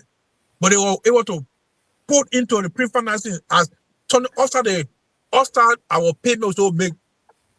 And people are making those contributions. And if you are listening to us and you want to make a contribution to help the convention process, please do that. Because we want to feel proud that we can fund our own thing. We don't go for money from someone who going to borrow money. We want to fund our own thing by the money we give towards the process. Because we believe in democracy, and we believe that this institution is the hope of the people. We can work to ensure that things we want to do are done and are accomplished. Your money you gave to us shows commitment, shows that desire for change in Liberia, shows that desire for the lift of the people in Liberia. Don't just see it as something that we're doing here. We are doing it because of the people in Liberia. So think about that. In that meeting, we were able to sit down and raise money to help pre-finance some things that needed to be pre-financed. And people are still giving. So I want to encourage you who watching us to be a part of this giving. Make history in your life. God has given you the time and the space you are in. Make use of this time and this space you are in to make a difference tomorrow. When we are reading the history of CDC and CDC USA, your name will be mentioned. That you're one of those who gave towards the process for us to have a successful convention.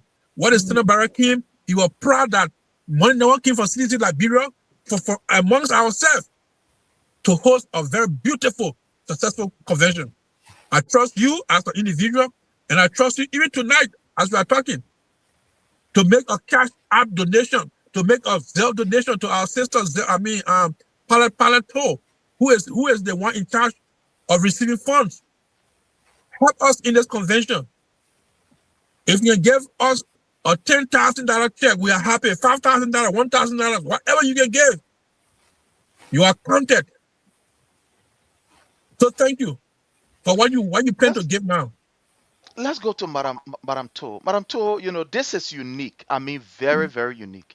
Usually, people having convention, maybe they will have, with no disrespect, but most of the time, people say, okay, Liberia, let's look at Liberia, where you do. But to see how you people are able to organize and mobilize seditions, that they are, it's just, it's mind-boggling. I mean, it's so shocking to me and so surprising to see Yeah. you people mobilizing sedition. Somebody said to put their money where their mouth is. Okay. Let's hear from you. How do people do? Maybe somebody saying, I say, look, this I want to be a part of the process. I Yeah. want to help. How can I help? Do I have a special amount that I have to pay? Or how do I do it? How do I be part of this process to ensure that I myself, my name can be mentioned that yes, I, pay to ensure that this convention is successful? Let's hear from you. What mechanism do you have in place? So, Prince, you will not believe it. Just what Reverend Moore have said. In Chile, people owning this convention. People are really owning this convention. People are paying. In the initial stage, we raise money. People pay for the meet and greet. People paying at the convention. They paying convention fee. They donating. I mean, you will not believe it, and people are still paying. And every now and then I'll update the fees, the payment method. So how you want to know how we get our donation, how to pay? We are open. Listen, I'm very good at documentation with the records. If you want to help us, we are in need as well. You can do cash app, $ Paleto, $ PALLEHTOE. That's cash app. You can do Zelle. Zelle is T as in Tom, OEPALLEH @gmail.com. My phone number is 717-542-3545. Prince, I send that information to you also. You can pin it in the place. I mean, Definitely, that's how it is we there. give. We send that information. If you send me the donation, it will go straight into the account that we have. If you don't have Zelle, you don't have cash out, we receive money grant, and we can receive Western Union. You can put it in my name so that way I can retrieve it from money grant and Western Union.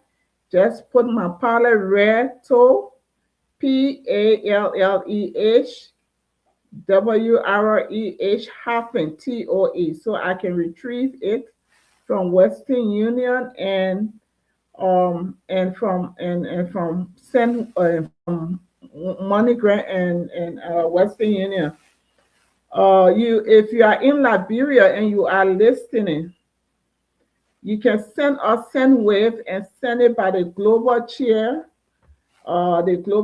Janka's number in Liberia. And the global chair number, I have to look for it now. I don't know his number up here. The global chair Janka, his number is chairman.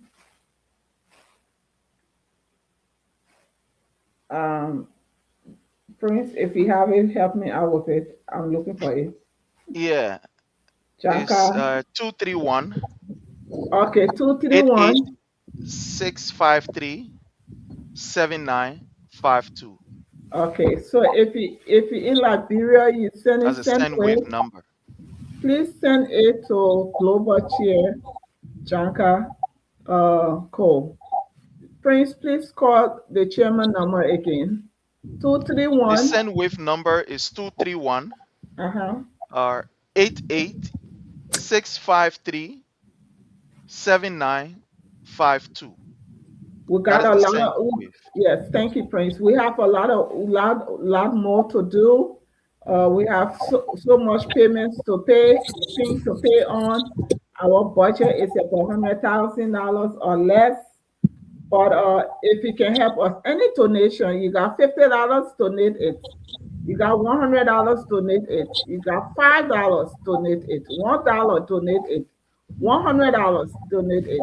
$10,000, let Reverend wants it, donate it. But I know one thing for sure, at the end of the day, we will have the convention. At the end of the day, we will have the convention. Thank you. Thank you so much, Madam Orito Palereto. Well, fellow Liberians, we keep some of the information, and I'm very sure this committee will maybe make another rounds before the convention. But the information is out there. Those of you watching us, whether be on YouTube, on Instagram, on TikTok, or wherever place you are watching us from, the donation information is there. You will see for Zelle is there, TOEPALLEH is there. You will see you see it right there for Zelle, for the number that you are going to be using for a Zelle or the Cash App, if you like, is 717-542-3545. So you can call that number and you will get in direct contact with our mother, Madam Orita Pale Reto, and whatever you can contribute. Look, Yes, whatever, like she said, what'll be a $5, what'll be a $10, what'll be a $2, what'll be a yeah, $3, yeah. whatever you can contribute to ensure that this convention is successful like others have done, it will be of a great help. So at this time, fellow Liberians, because time is not in our favor and we can't discuss everything here, we will go now to the Madam Orita Pale Reto to hear her parting comments, and then we'll go to Reverend Moore as he sum it up for us. Maybe there are some things that we did not talk about. I know we can't talk everything. The next time, maybe we'll talk other ones. But if there is anything that we did not mention that you think is very significant to, be put out on this platform today, it's up to you, Madam Orita Pale Reto. You can take it from there as you give us your parting comments. Thank you. Thank you again for having me. I'll start off by saying that we all have a part to play. Therefore, I invite each and every one of you to attend the convention. It does not matter whether you are disenchanted or not. There is nothing like home. Come back home. Let us work together for the betterment of CDC. When we work together, the enemy cannot devour us. When we stand together, we cannot fall. United we stand, divided we will fall. And if we give the enemy the loophole to be far apart, they will attempt to devour us. They will attempt to divide us. And we can't stand for that. The main goal is the people that we want to work for, our people in Liberia. So we must work together as one. Come to the convention, share the flyer, share with your friends, share with your family, share with your communities. Get on board with us. Come, let's celebrate. The president will be there. President Weah will be there. He's a loving president. He's a unifier. He wants to see all of us there together. I'll see you there in June. Take care. Thank you. Thank you so very kindly. Let's go to Reverend Moore. Reverend Moore, let's get your parting comment and those things that you want to put in before, the time. or before your second arrival. I'm very sure we're going to host you here again another day. But go ahead, sir. I close on a parable Jesus made or stated. He talked about the prodigal son, the man who went, the boy who went and took his share of his part of his property and went in a distant land to enjoy himself. He came out, all the money he carried, he finished. All the friends he knew in the distant land, those friends deserted him. He started working in the pig pen for other people. The Bible says he came to his senses. Wow.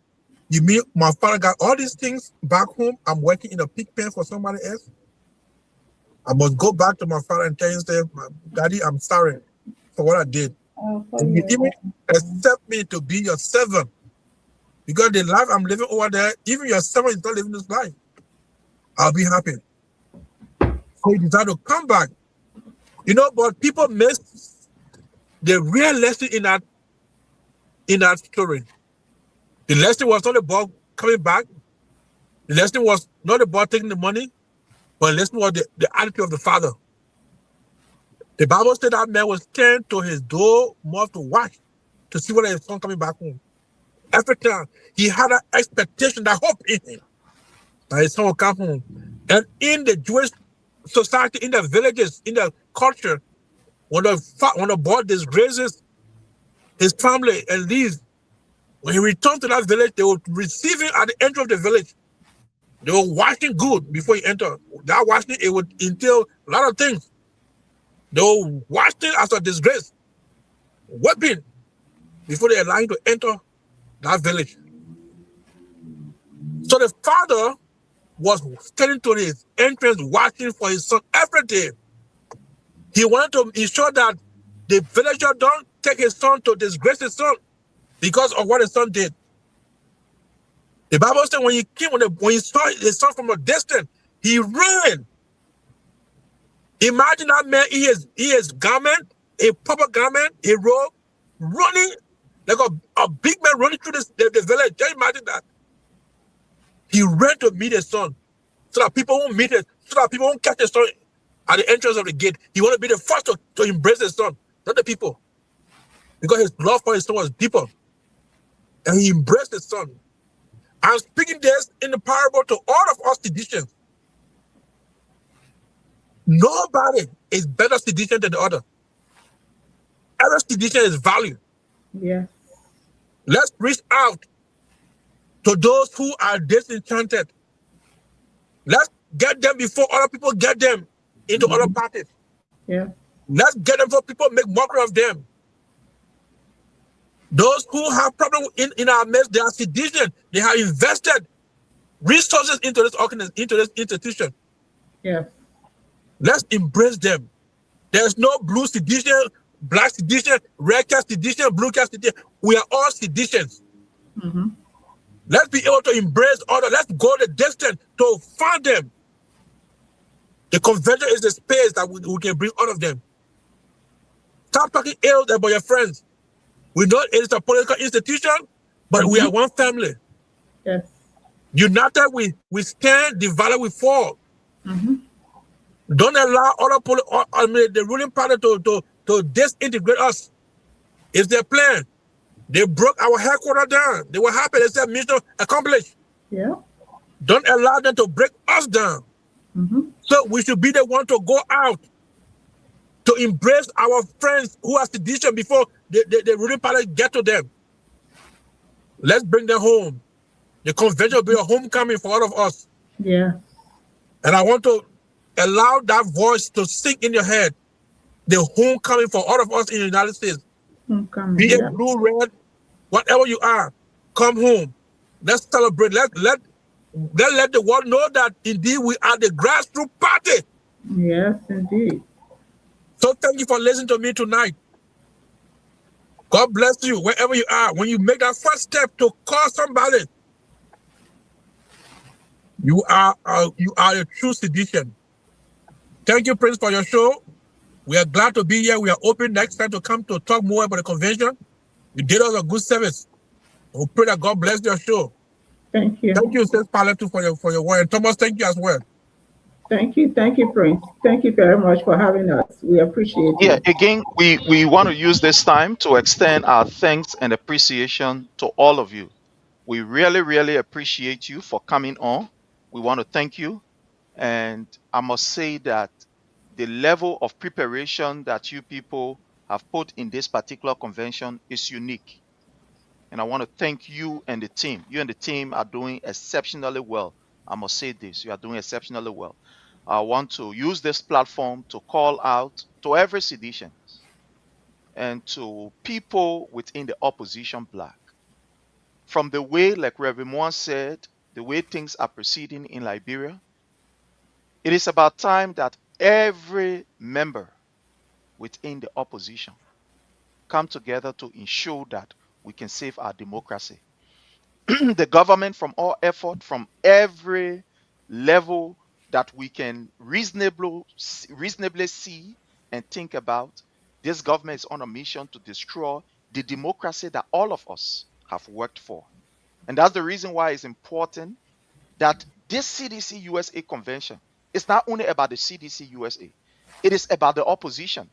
It is the dawning of a new day for what we say a collaborative effort to ensure that we redeem Liberia from this particular authoritarian style of leadership, this dictatorial style of leadership. And that's why those of you who are out there, if you are a member of the ANC, member of the CMC, member of whatever political party it is, once you are in the opposition, reach out to the convention committee, call them, be part of this convention, be part of the symposium, be part of the section that will be discussing issues about Liberia. I want to say thanks to our mother, Madam Rita Palareto, who is doing exceptionally well. It's not easy traveling from one state to another state, encouraging people, and trying to put people together. I know it is not really easy. I want to say thank you so much. And if you are a sedition out there, get ready. The convention is going to be in June. The convention is going to be in June in Philadelphia from the 24th to the 28th. That is going to be the time for the convention from June 24th to June 28th in Philadelphia. Get ready, prepare yourself.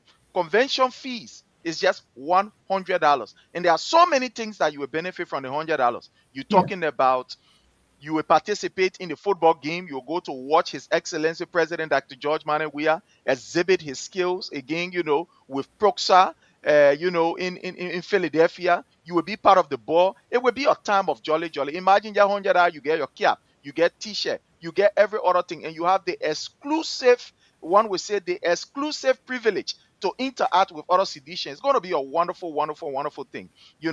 Start to book your tickets. If you are traveling by air, start to book your Airbnb. The number is out there. If you want to reach out to the committee member who is responsible for logistics, again, she's Madam Orito Pale Reto, and her number is out there. It's 717-5423-545. Again, if you want to donate, it may be $1, $2, $3, $4, $5.